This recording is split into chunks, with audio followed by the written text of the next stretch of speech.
പെട്ടെന്ന് എന്തോ ഓർത്തതുപോലെ ശിവ അവളിൽ നിന്നും അകന്നു മാറി. ദത്തേട്ടാ, മിത്ര വിളിച്ചു. ശിവ പെട്ടെന്ന് കണ്ണുകൾ ഇറുക്കിയടച്ചു. ശിവ, കൺട്രോൾ, അവൻ സ്വയം മനസ്സിൽ പറഞ്ഞുകൊണ്ട് അവളുടെ മുഖത്തേക്ക് അല്പം ഗൗരവത്തോടെ നോക്കി. അവൻ്റെ പെട്ടെന്നുള്ള ഭാവമാറ്റം കണ്ട് മിത്ര അവനെ പകപ്പോടെ നോക്കി. എന്താ? അവൻ്റെ നോട്ടം കണ്ട് അവൾ ചോദിച്ചു. ഇന്നലെ നീ എൻജോയ് ചെയ്തോ? ഗൗരവം തന്നെയായിരുന്നു അവൻ്റെ സ്വരത്തിൽ. അവൻ്റെ ഗൗരവം കണ്ടപ്പോൾ അവൾക്ക് സങ്കടമാണ് തോന്നിയത്. കാരണം അവനിൽ നിന്നും അങ്ങനെ ഒരു പെരുമാറ്റം ആയിരുന്നില്ല അവൾ പ്രതീക്ഷിച്ചിരുന്നത്. അതുകൊണ്ട് തന്നെ അവൾ മറുപടിയൊന്നും പറഞ്ഞില്ല. പറയും മിത്ര, അവൻ വീണ്ടും ചോദിച്ചു. ദത്തേട്ടാ, ദയനീയമായി അവൾ അവനെ വിളിച്ചു. അങ്ങനെ വിളിക്കരുതെന്ന് ഞാൻ നിന്നോട് പറഞ്ഞിട്ടില്ലേ? അവൻ കപട ദേഷ്യത്തോടെ ചോദിച്ചു. അവളുടെ മുഖം വാടി. ഇന്നലെ വിളിച്ചിരുന്നല്ലോ ഞാൻ, അവൾ സങ്കടത്തോടെ പറഞ്ഞു. എന്നാൽ അവളുടെ മുഖം വീർത്തിരുന്നു. ആ മുഖഭാവം കണ്ട് ശിവയ്ക്ക് ചിരിയാണ് വന്നത്. അവനത് ഒതുക്കിക്കൊണ്ട് അവളെ കൂർപ്പിച്ചു നോക്കി. അത് ഇന്നലെയല്ലേ? ഇന്നലെ ഞാൻ അങ്ങനത്തെ ഒരു മൂഡിലായിരുന്നു. അപ്പോൾ നീ എന്നെ എന്ത് വിളിച്ചാലും ഞാനൊന്നും പറയില്ലായിരുന്നു. അത്രയ്ക്ക് നല്ല മൊമെൻ്റ് ആയിരുന്നില്ലേ? അവൻ കുസൃതി ചിരിയോടെ പറഞ്ഞു. അവൾ അവൻ്റെ മുഖത്തേക്ക് ദേഷ്യത്തോടെ നോക്കി.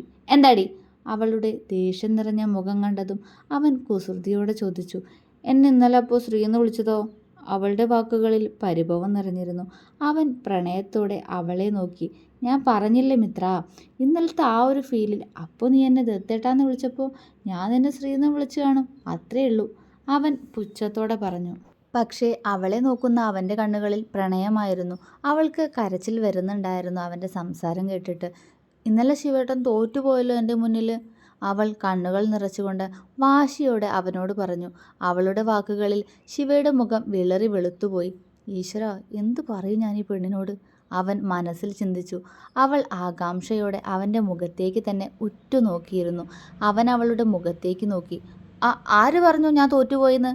അവൻ പുച്ഛത്തോടെ ചോദിച്ചു. എനിക്കറിയാലോ, ഇന്നലെ എന്നെ സ്വന്താക്കുമ്പോൾ നിങ്ങളിൽ പ്രണയം മാത്രമേ ഉണ്ടായിരുന്നുള്ളൂ. എൻ്റെ ശരീരത്തിൽ തൊടുമ്പോൾ എല്ലാം അതിൽ നിറഞ്ഞു നിന്നത് പ്രണയം തന്നെ ആയിരുന്നു. അല്ലെന്ന് പറയാൻ പറ്റുമോ ശിവേട്ടന്? അവൾ കലങ്ങിയ കണ്ണോടെ ദേഷ്യത്തിൽ അവനോട് ചോദിച്ചു. എന്തു മറുപടി പറയുമെന്നറിയാതെ ശിവ അവളെ തുറിച്ചു നോക്കി. എന്തേ, ഒന്നും പറയാനില്ലേ? അവൾ പുച്ഛത്തോടെ ചോദിച്ചു. അവളെ തന്നെ നോക്കിയിരുന്ന ശിവയ്ക്ക് അവളുടെ പുച്ഛം കണ്ടപ്പോൾ ദേഷ്യമാണ് തോന്നിയത്. അവൻ ബെഡിൽ നിന്നും എഴുന്നേറ്റിരുന്നു. ദേഷ്യം കൊണ്ട് മുറുകിയ മുഖത്തോടെ. എനിക്ക് നിങ്ങളെ വേണ്ട. നിങ്ങളെപ്പോലൊരു വാടക കൊണ്ടുപോയി കിട്ടിയതുകൊണ്ട് വിധവയായി കഴിയാൻ എന്നെക്കൊണ്ട് പറ്റില്ല. എനിക്ക് അറപ്പാ നിങ്ങളെന്ന് പറഞ്ഞ മിത്രയെ അവന് ആ നിമിഷം ഓർമ്മ വന്നുപോയി. അവൻ കണ്ണുകൾ ഇറുക്കി അടച്ചു. പറയ് ശിവേട്ടാ, ഒന്നും പറയാനില്ലേ? പറയേ. എന്നോട് ഇന്നലെ കാണിച്ചത് പ്രണയമല്ലെങ്കിൽ പിന്നെ എന്തായിരുന്നു? അത് പറയേ. അവൾ അവനോട് നേരെ വീണ്ടും ശബ്ദമുയർത്തി. മിത്ര, എൻ്റെ മുന്നിൽ നിന്ന് എഴുന്നേറ്റ് പോന്നീ, എനിക്ക് ദേഷ്യം വരുന്നുണ്ട്, അവൻ കണ്ണുകൾ തുറക്കാതെ തന്നെ പറഞ്ഞുകൊണ്ടിരുന്നു. എന്നാൽ മിത്ര അത് ശ്രദ്ധിക്കാതെ വീണ്ടും വീണ്ടും അവനോട് അത് തന്നെ ചോദിച്ചു കൊണ്ടിരുന്നു. അവന് തന്നോട് പ്രണയമാണെന്ന് അറിയാമായിരുന്നിട്ടും അവൻ്റെ വായിൽ നിന്ന് തന്നെ അത് കേൾക്കാൻ വേണ്ടി അവൾ അവനോട് ദേഷ്യത്തിൽ തന്നെ വീണ്ടും ചോദിച്ചു. ശിവ ദേഷ്യത്തോടെ ബെഡിൽ നിന്നും ചാടി എഴുന്നേറ്റു. മിത്ര ഞെട്ടലോടെ അവനെ നോക്കി. അവൾ പതിയെ ബെഡിൽ നിന്നും നിരങ്ങി പുതപ്പ് കൊണ്ട് ദേഹം മറച്ച് ഹെഡ് റെസ്റ്റിലേക്ക് ചാരിയിരുന്ന് അവനെ തന്നെ നോക്കി. ശിവ നിലത്തുനിന്നും അവൻ്റെ വസ്ത്രങ്ങളും എടുത്തിട്ടുകൊണ്ട് അവൾക്കരികിലിരുന്നു. അവൻ്റെ മുഖം വലിഞ്ഞു മുറുകിയിരുന്നു. കണ്ണുകളിൽ നിറഞ്ഞു നിൽക്കുന്നത് ദേഷ്യമാണ്. മിത്രയ്ക്ക് അത് കണ്ട് പേടി തോന്നി. ശിവേട്ട, അവൾ പേടിയോടെ വിളിച്ചു. നിനക്കെന്താ അറിയേണ്ടത്? അവൻ ദേഷ്യത്തോടെ ചോദിച്ചു. അവൻ്റെ ശബ്ദം ഉയർന്നു പോയിരുന്നു. അവളുടെ കണ്ണ് നിറഞ്ഞു. പറയടി, നിനക്കെന്താ അറിയേണ്ടതെന്ന്? അവൻ വീണ്ടും ചോദിച്ചു. അവൾ ചുണ്ട് വിതുമ്പിക്കൊണ്ട് അവനെ നോക്കി. അവൻ അവളെ ദേഷ്യത്തോടെ തുറച്ചു നോക്കുന്നുണ്ട്. എന്താടി? നിനക്ക് എന്താടി പോലെ അറിയേണ്ടത്? ഇന്നലെ എനിക്ക് നിന്നോട് പ്രണയമായിരുന്നോന്നോ? അവൻ ദേഷ്യത്തോടെ ചോദിച്ചു. അവൾ പേടിയോടെ മൂളി. അവൻ്റെ ചുണ്ടിൽ പുച്ഛം നിറഞ്ഞു. പ്രണയം? നിന്നോട് നിനക്കറിയില്ലേ മിത്ര, എനിക്കിപ്പോൾ നിന്നോട് സ്നേഹമൊന്നുമില്ലാന്ന്. ഒരു പ്രണയവും ഇല്ല, ഒന്നുമില്ല. പിന്നെ ഇന്നലെ എന്തായിരുന്നു എന്ന് ഞാൻ എടുത്തു പറയേണ്ട കാര്യമുണ്ടോ? അവൻ പുച്ഛത്തോടെ ചോദിച്ചു. മിത്രയുടെ കണ്ണുകൾ നിറഞ്ഞു. നിന്നെ ഞാൻ കല്യാണം കഴിച്ചതും നിന്നോട് ഇന്നലെ ചെയ്തതും എല്ലാം എൻ്റെ ആഗ്രഹം സാധിക്കാൻ വേണ്ടി മാത്രമായിരുന്നു. അല്ലാണ്ട് എനിക്ക് നിന്നോട് ഒരു കോപ്പുമില്ല, അവൻ പുച്ഛത്തോടെ പറഞ്ഞു. അവൻ പറഞ്ഞു നിർത്തവേ മിത്രയിൽ നിന്നൊരു തേങ്ങൽ ഉയർന്നുപോയി. ശിവ അവളുടെ മുഖത്തേക്ക് തന്നെ ഉറ്റുനോക്കി. അവളുടെ നിറഞ്ഞൊഴുകുന്ന കണ്ണുകൾ കണ്ടപ്പോഴാണ് താൻ പറഞ്ഞതല്പം കൂടിപ്പോയെന്ന് അവന് മനസ്സിലായത്. അവൻ അവളുടെ കണ്ണുകളിലേക്ക് തന്നെ നോക്കി. മിത്ര പെട്ടെന്ന് അവൻ്റെ നെഞ്ചിലേക്ക് ചാഞ്ഞുകൊണ്ട് അവനെ കെട്ടിപ്പിടിച്ചു. ശിവ വിറച്ചുപോയി.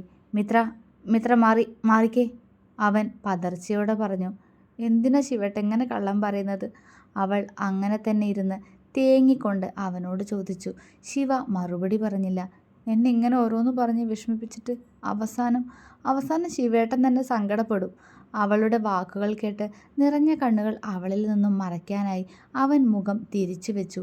മിത്ര അവൻ്റെ നെഞ്ചിൽ നിന്നും അകന്ന് അവനെ നോക്കി. മുഖം തിരിച്ചിരിക്കുന്ന അവൻ്റെ മുഖം അവൾ പതിയെ അവൾക്ക് നേരെ തിരിച്ചു. ശിവ അവളുടെ മുഖത്തേക്ക് തന്നെ നോക്കി. ഇപ്പം ഇങ്ങനെയൊക്കെ പറഞ്ഞോ? ഞാൻ വേദനിപ്പിച്ചതിന് എന്നെ തിരിച്ച് വേദനിപ്പിച്ച് പ്രതികാരം ചെയ്യുകയാണല്ലേ? ചെയ്തോ. പക്ഷേ എനിക്കറിയാം എന്നെങ്കിലും പറയും എന്നെ ഇഷ്ടമാണ്. പക്ഷെ ഇങ്ങനെ എന്നെ വേദനിപ്പിച്ചാൽ ഒരു പക്ഷേ ശിവേട്ട ഇഷ്ടം തുറന്ന് പറയുമ്പോഴേക്കും ഞാൻ ചങ്ക് പൊട്ടി മരിച്ചു പോകട്ടോ. ചിരിയോടെയാണ് അവളത് പറഞ്ഞത്. പക്ഷേ ആ വാക്കുകളിൽ വേദനയായിരുന്നു. ശിവയുടെ നെഞ്ചു പിടഞ്ഞു. മിത്ര പതിയെ അവനിൽ നിന്നും അകന്ന് പുതപ്പ് ചുറ്റി ബെഡിൽ നിന്നും എഴുന്നേറ്റു. അമ്മ. ബെഡിൽ നിന്നും എഴുന്നേറ്റതും വേദനയോടെ വയറിൽ കൈയമർത്തിക്കൊണ്ട് അവൾ ഉറക്കെ വിളിച്ചുപോയി. ശിവ ഞെട്ടലോടെ അവളെ നോക്കി. അവൻ അവളുടെ അടുത്തേക്ക് പോയി അവളുടെ കയ്യിൽ പിടിച്ചു. എന്താടാ എന്താ? ആകുലതയോടെ ചോദിച്ചുകൊണ്ട് അവൻ അവളെ നോക്കി. അവളുടെ കണ്ണുകൾ നിറഞ്ഞിരുന്നു. ശ്രീ, എന്താ മോളെ പറയേ? അവൻ വീണ്ടും ചോദിച്ചു. ഒന്നുമില്ല, അവൾ മറുപടി പറഞ്ഞുകൊണ്ട് അവനിൽ നിന്നും അകന്നു നിന്നു. അവൻ്റെ നെറ്റി ചുളിഞ്ഞു. ഒന്നുമില്ലെങ്കിൽ പിന്നെ നീ എന്തിനാ കരഞ്ഞേ? വാശി കാണിക്കല്ലേ ശ്രീ, പറയേ. വേദനിക്കുന്നുണ്ടോ നിനക്ക്? അവൻ ആകുലതയോടെ ചോദിച്ചു. കുഴപ്പമില്ല, അവൾ മറുപടി പറഞ്ഞു.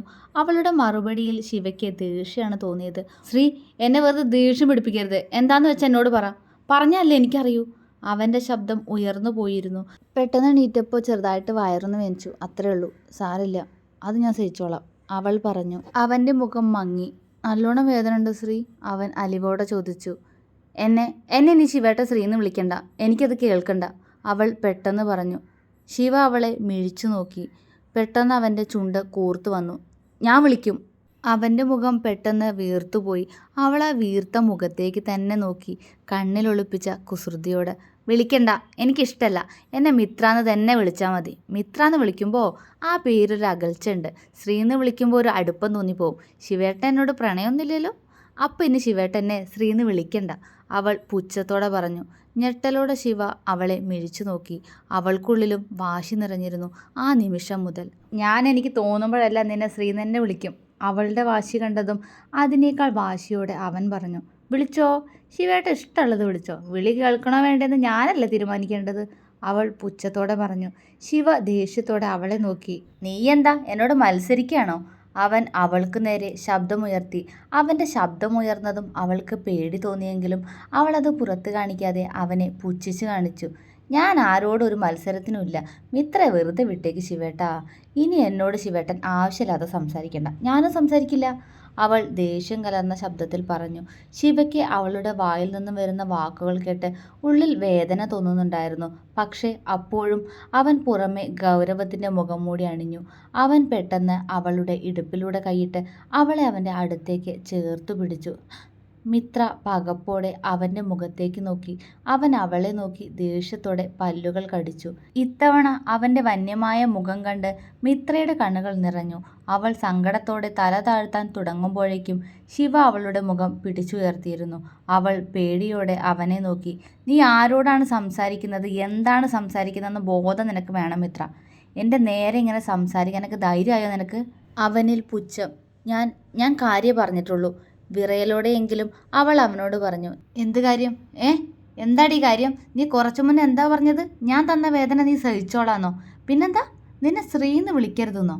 അവൻ വലിഞ്ഞു മുറുകിയ മുഖത്തോടെ ചോദിച്ചു. അവൾ മറുപടി പറഞ്ഞില്ല. പറയടി, നിനക്കെന്താ നാവില്ലേ?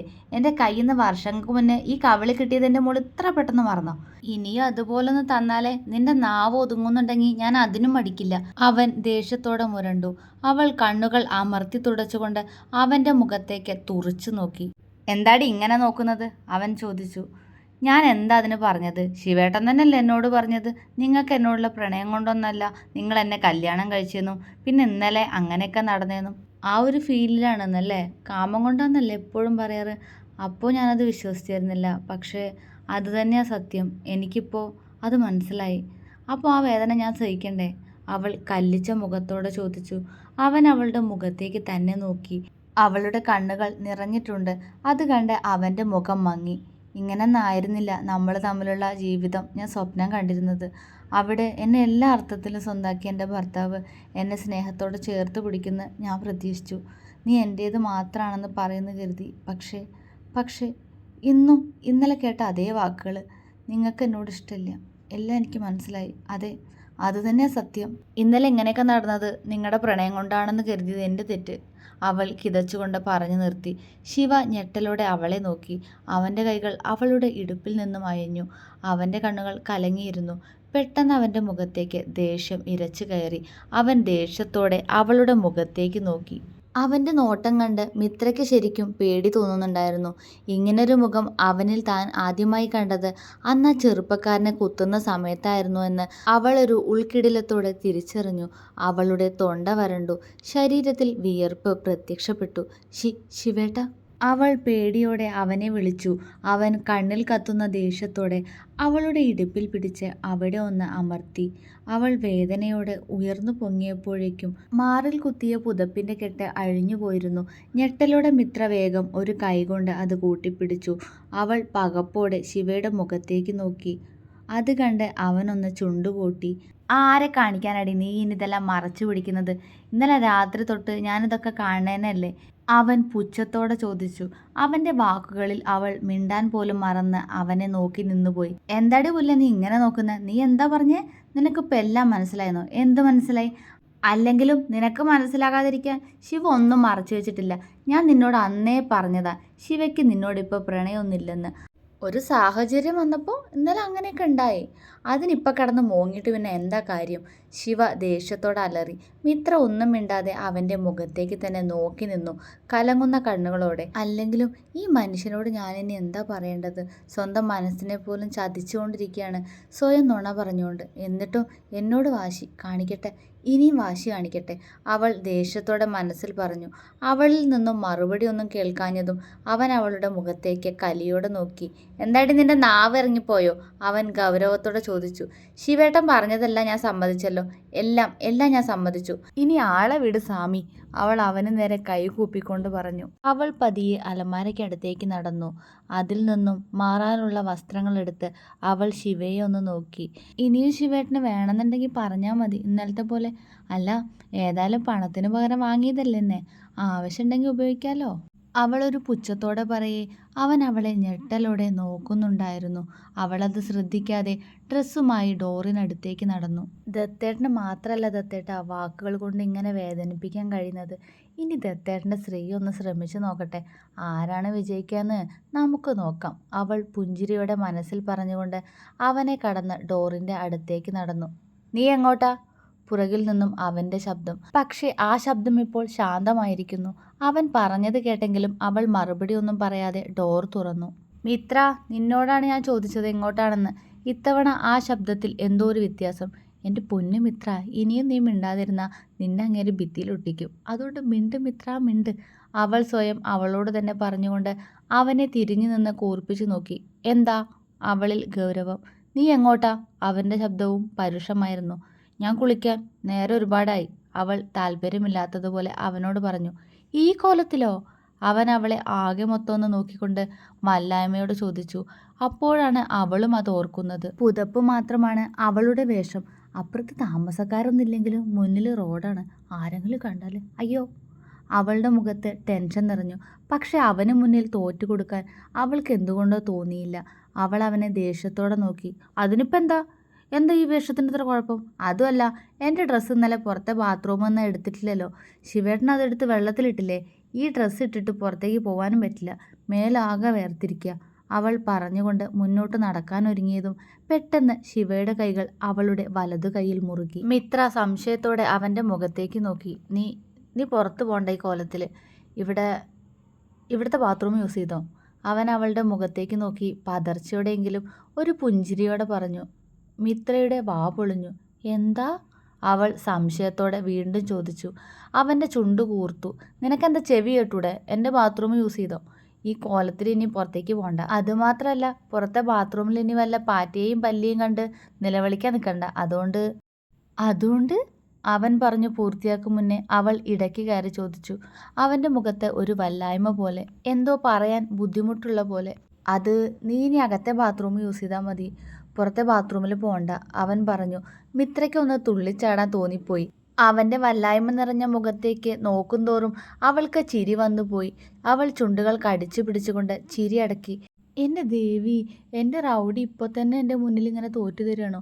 ഇത്ര ഉള്ളപ്പം ഇങ്ങേര് ഇതറിഞ്ഞെങ്കിൽ ആദ്യം തൊട്ടേ ഇങ്ങനെ കലിപ്പായാൽ മതിയായിരുന്നു. ഇനിയിപ്പോൾ എന്താ വേണ്ടത്? അങ്ങേര് പറയണ കേട്ടിട്ട് ഇപ്പോൾ തന്നെ ബാത്റൂമിലേക്ക് പോകണോ? അവൾ സ്വയം ചിന്തിച്ചു. ഏയ് വേണ്ട വേണ്ട, ഒന്നുകൂടി നിർബന്ധിക്കട്ടെ. അവൾ അവനെ ഗൗരവത്തോടെ ഒന്ന് നോക്കി. എന്താടി? അവളുടെ നോട്ടം കണ്ടതും അവൻ ദേഷ്യത്തോടെ ചോദിച്ചു. ഞാൻ പുറത്തുപോയി കുളിച്ചോളാം, എന്നോട് ഈ ബാത്റൂം ഉപയോഗിക്കരുതെന്നല്ലേ ശിവേട്ടൻ പറഞ്ഞിട്ടുള്ളത്?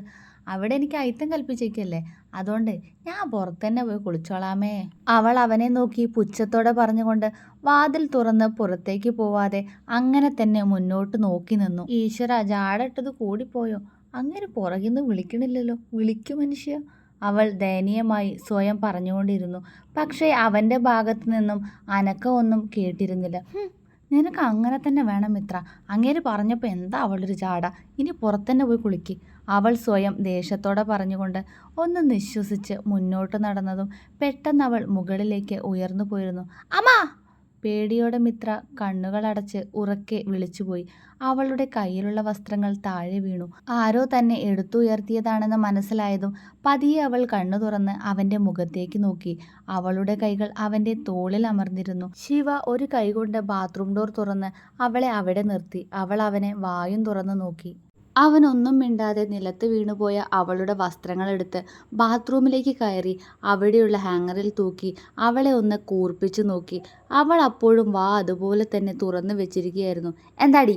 അവളുടെ വാ കൈകൊണ്ട് അടപ്പിച്ചു വെച്ചുകൊണ്ട് അവൻ ദേഷ്യത്തോടെ അവളോട് ചോദിച്ചു. അവൾ ചുമലനക്കി. അവൻ്റെ ചുണ്ടിൽ പുഞ്ചിരി വിരിഞ്ഞു. കുളിച്ചിട്ട് ഇങ്ങോട്ട് ഇറങ്ങി വന്നാൽ മതി, ഇനി ഈ ബാത്റൂം ഉപയോഗിച്ചാൽ മതി, മനസ്സിലായോടി? അവൻ കപട ദേഷ്യത്തോടെ മുരണ്ടു. അവളൊന്ന് മൂളി. അവനും ഗൗരവത്തോടെ ഒന്ന് മൂളി. എന്നാൽ ഈ പുതപ്പഴിച്ചതാ, അല്ലെങ്കിൽ അതും കൂടി നനയും, അവൻ ഗൗരവത്തോടെ പറഞ്ഞു. അവൾ അവനെ മിഴിച്ചു നോക്കി. എന്താ? മിഴിഞ്ഞ കണ്ണോടെ അവൾ ചോദിച്ചു. അവളുടെ മുഖഭാവം കണ്ട് ഇത്തവണ അവൻ്റെ ചിരി പുറത്തേക്ക് വന്നുപോയി. അവൻ്റെ ചിരി കണ്ട് അവൾ അവനെ കൂർപ്പിച്ചു നോക്കി. ഈ പെണ്ണ്, അവൻ കുറുമ്പോടെ അവളുടെ തലയിലൊന്ന് കൊട്ടിക്കൊണ്ട് അവളുടെ ശരീരത്തിലേക്ക് നോക്കാതെ ആ പുതപ്പഴിച്ചെടുത്ത് ബാത്റൂമിൽ നിന്നും പുറത്തേക്കിറങ്ങി. അവൻ പോയ വഴിയെ നോക്കി അവൾ മിഴിച്ചു നിന്നു. ഇങ്ങേർക്ക് ഭ്രാന്ത് തന്നെ, ഇപ്പോൾ എനിക്ക് ഉറപ്പായി. എത്ര പെട്ടെന്ന് ആ സ്വഭാവം മാറുന്നത്. മെൻ്റൽ ഹോസ്പിറ്റലിൽ കൊണ്ടുകൊണ്ട് വരുമോ? അവളൊന്ന് നിശ്വസിച്ചു. പെട്ടെന്ന് എന്തോ ഓർത്തതുപോലെ ഞെട്ടലോടെ അവൾ അവളുടെ ശരീരത്തിലേക്ക് നോക്കി. അയ്യേ, അവൾ സ്വയം പറഞ്ഞുകൊണ്ട് വേഗം ബാത്റൂം ഡോർ അടച്ച് അതിലേക്ക് ചാരി നിന്നു. അവളുടെ ചുണ്ടിൽ നിറഞ്ഞൊരു പുഞ്ചിരി വിരിഞ്ഞു. തുടരും.